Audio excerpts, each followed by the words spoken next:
And with me still, Stephen Pound, the Labour MP for Ealing North, and Roger Alton, the Executive Editor of The Times. What are we going to look at in this section, starting with The Independent, I believe?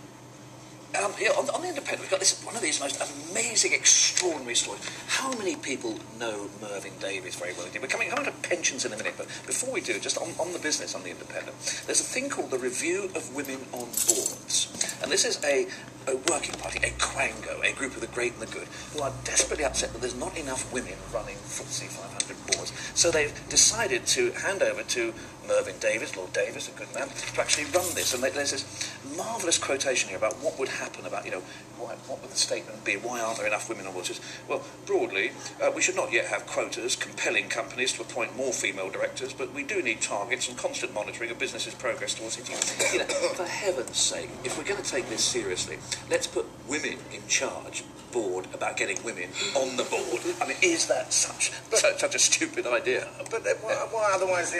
Would you have to get a professional footballer to do a review into football? I mean, yes. We'd certainly have to involve. You would have to involve professional football, but I'm sure. Yeah. I hope that Mervyn Davies has been involving himself with City Women, who looks a very exciting person. We'll get these people. Well, that's baldest. I'm sorry. I mean, he is follically challenged. I think this sort of interesting thing is, do women necessarily want to go on? I mean, Gillian will know much more about this than I do. I mean, I don't think there's a glass ceiling. Most businesses I know. Yeah, but you're not a woman. Yeah, no, I'm not a woman. I know you're right. It's probably.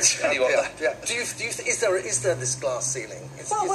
There are women who believe that if they take time out to have children, take a career break, it's very hard to get back to the position that they once left. I know there's a fair bit of empirical evidence to suggest that that's true.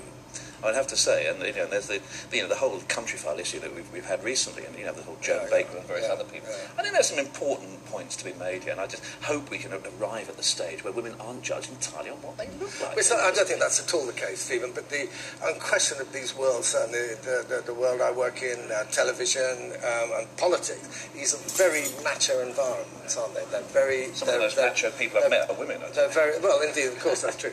But they're very male, and if I was a woman, I think, oh, please, I don't want any more of this. I want to go home and do something nice. But because they can be quite nasty. And if you look at some of these employment tribunal cases in the city, you think, good God, these people are absolutely I know. I mean, if you really want to work for somebody who takes you to a lap dancing club and tells you to entertain them, Interesting, though, some of the women that are supremely successful, they are actually emulating men, and that's how they claim their success. Yeah. What, in brutality?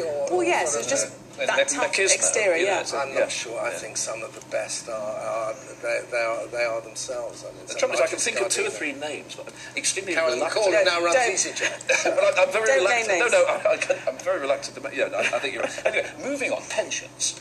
This is in the Express. About to hit me with a steam train. How's your pension, Stephen? Yeah. Good shape? Yes, I wish I knew. I left home when I was 15 and a half. Yeah. I've worked non-stop since then. You should be in a healthy state. Well, I can't get any more money in there, because I was on the buses for years, and I was a hospital porter for years, and I was in the Royal Navy.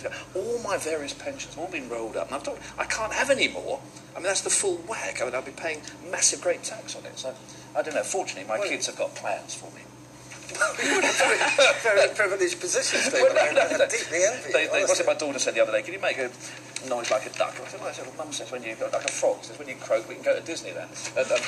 Anyway, but what the Express is saying is that the pension funds were actually in the better position. There was a deficit of 210 billion at the end of 2009. That's now gone into a surplus, 22 billion surplus. But of course, that was only in, I think it's Q2 or Q3 of the current financial year. And as soon as this stuff from Libya, so you look at the stock exchange today, look at the FTSE, look at the Nikkei, look at the everything's down. Every one of them's down. So, yeah, it's good job. Pensions, the trouble is, the way that we get our money to finance and fund our pensions in this country is on the stock exchange. And if that goes up, the value of the pensions go up, and you're more secure. If they go down, the opposite happens. You're not diversifying into Chinese property or anything, Steve? No. Okay, well, you? No, I'm not, but I'm not a financial advisor, but I can certainly take you on board.